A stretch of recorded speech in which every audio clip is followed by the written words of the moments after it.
بالکل اسی طرح ایک سماجی طور پر ذمہ دار کاروبار بھی کام کرتا ہے۔ وہ صرف قانون کی پابندی نہیں کرتا، جیسے وقت پر ٹیکس دینا، وہ اس سے آگے بڑھ کر سوچتا ہے کہ اس کے کام کا کمیونٹی پر کیا اثر پڑ رہا ہے، کیا اس کی فیکٹری ماحول کو آلودہ تو نہیں کر رہی، کیا وہ اپنے ملازمین کو اچھی تنخواہ اور محفوظ ماحول فراہم کر رہا ہے، کیا وہ مقامی کمیونٹی کی ترقی کے لیے کچھ کر رہا ہے، مثلا کوئی اسکول بنوا دیا یا کسی پارک کو بہتر کروا دیا۔ یہی ہے سماجی ذمہ داری کا اصل مطلب، قانون کی ضرورت سے آگے بڑھ کر معاشرے کی بھلائی کے لیے کام کرنا۔ اب جو چیز اس موضوع کو واقعی دلچسپ بناتی ہے وہ یہ ہے کہ اس بارے میں دو بڑے اور بالکل مخالف نظریات ہیں۔ پہلا نظریہ کلاسیکی نظریہ کہلاتا ہے۔ یہ بہت سیدھا اور سادہ ہے۔ اس نظریے کے سب سے بڑے حامی مشہور ماہر معاشیات ملٹن فریڈمن تھے۔ ان کا کہنا تھا کہ ایک کمپنی کی صرف اور صرف ایک سماجی ذمہ داری ہے، اپنے مالکان یعنی شیئر ہولڈرز کے لیے زیادہ سے زیادہ منافع کمانا۔ ان کے مطابق سماجی مسائل پر پیسہ خرچ کرنا کمپنی کے مقصد سے بھٹکنا ہے، اور یہ شیئر ہولڈرز کے پیسے کا غلط استعمال ہے۔ مثال کے طور پر اس نظریے کا حامل ایک فیکٹری مینیجر صرف لاگت کم کرنے پر توجہ دے گا۔ اگر قانون کہتا ہے کہ وہ ایک خاص حد تک آلودگی پھیلا سکتا ہے تو وہ اس حد سے 1 انچ بھی کم آلودگی کم کرنے پر پیسہ خرچ نہیں کرے گا، کیونکہ اس سے منافع کم ہوگا۔ اس کے بالکل برعکس ہے سماجی و اقتصادی نظریہ۔ یہ نظریہ بہت وسیع سوچ کا حامل ہے۔ یہ کہتا ہے کہ ایک کاروبار خلا میں کام نہیں کرتا، بلکہ وہ معاشرے کا ایک اہم حصہ ہے۔ اس لیے اس کی ذمہ داری صرف منافع کمانا نہیں، بلکہ معاشرے کی حفاظت اور بہتری میں بھی حصہ ڈالنا ہے۔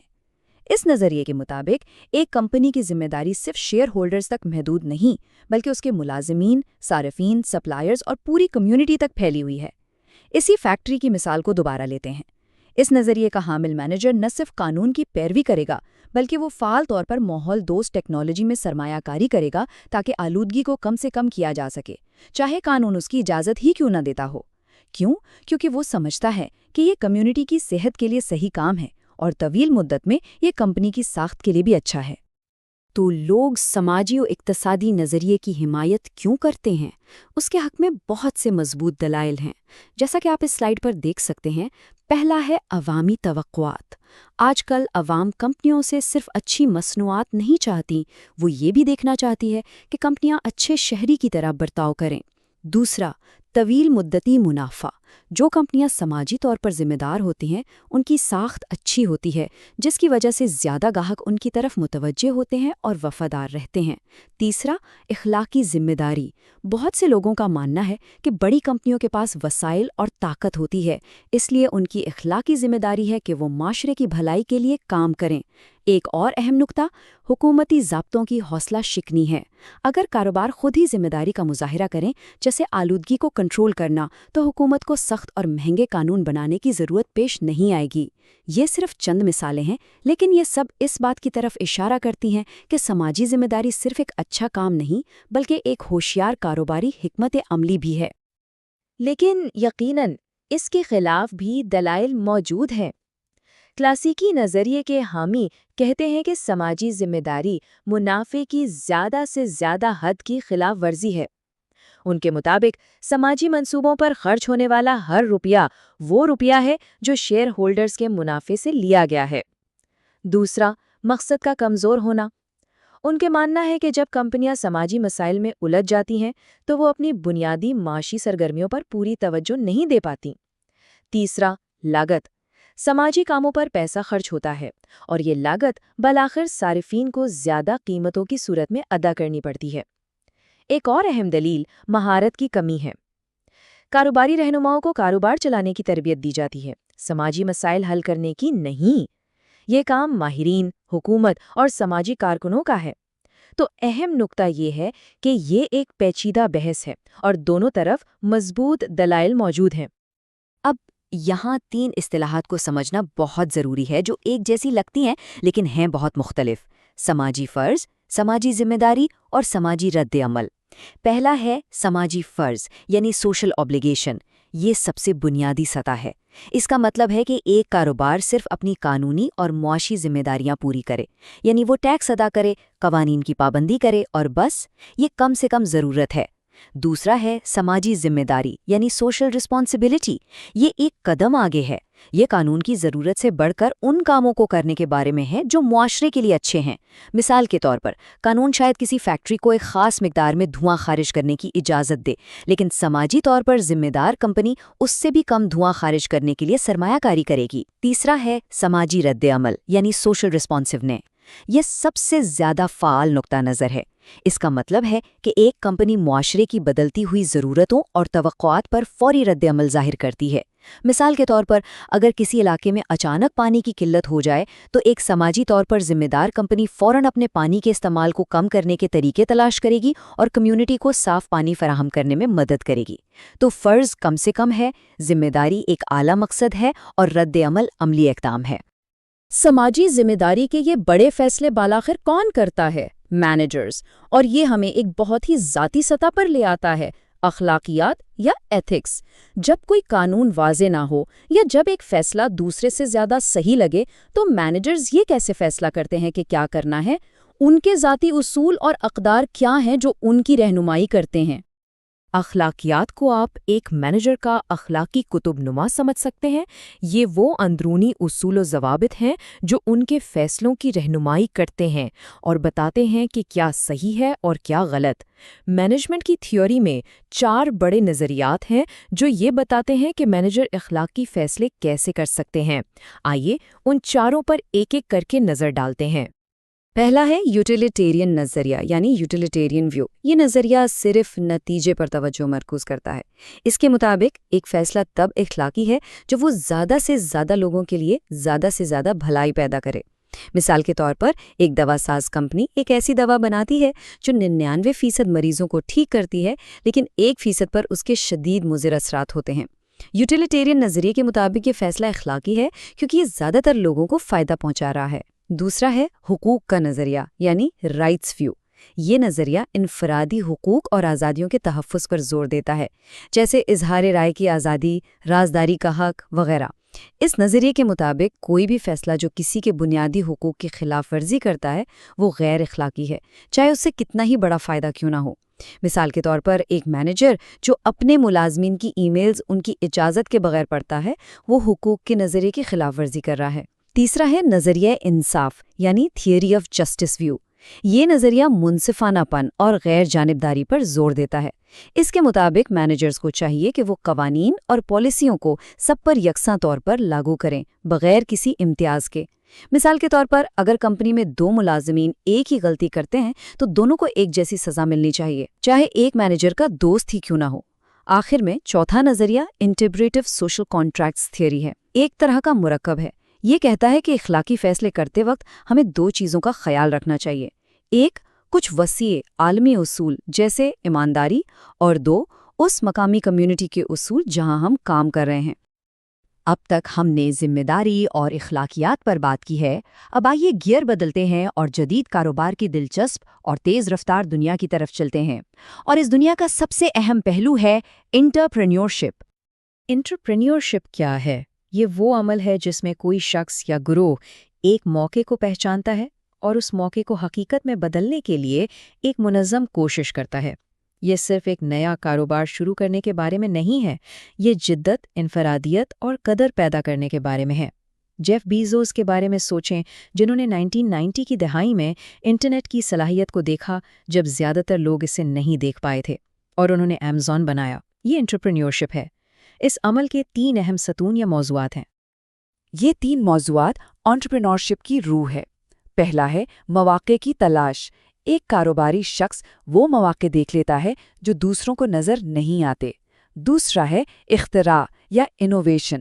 اس کا مطلب ہے کچھ نیا کرنا، ایک نئی پروڈکٹ، ایک نئی سروس یا کاروبار کرنے کا ایک نیا طریقہ۔ اور تیسرا ہے ترقی۔ ایک سچے کاروباری شخص کا مقصد صرف ایک چھوٹا کاروبار چلانا نہیں ہوتا، بلکہ اسے بڑھانا اور پھیلانا ہوتا ہے۔ یہ تینوں چیزیں مل کر انٹرپرینیورشپ کو جنم دیتی ہیں، جس نے جدید کاروبار کو مکمل طور پر بدل دیا ہے۔ انٹرپرینیورشپ کو جس چیز نے سب سے زیادہ تقویت دی ہے وہ ہے انٹرنیٹ، جس نے ای بزنس کی ایک پوری نئی دنیا تخلیق کی ہے۔ ای بزنس کی 3 بڑی قسمیں ہیں۔